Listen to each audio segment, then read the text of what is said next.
Dito naman sa isang karinderya sa Pulilan, Bulacan, isang rider ang nakiinom na nga lang ng tubig abay, pinagnakawan pa niya ang tindahan.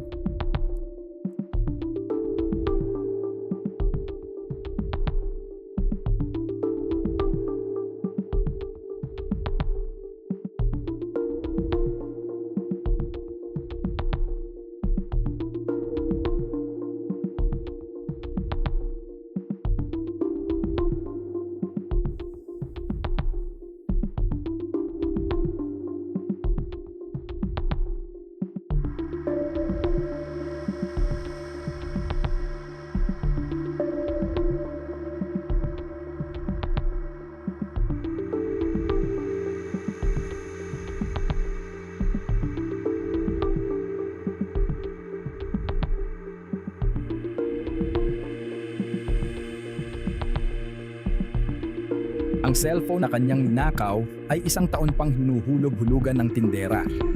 Hindi na naawa ang kawatang ito, ang laki-laki ng katawan di lumaban ng patas. Kung sino pa yung maliliit at naghahanap buhay ng maayos, yun pa yung ninanakawan.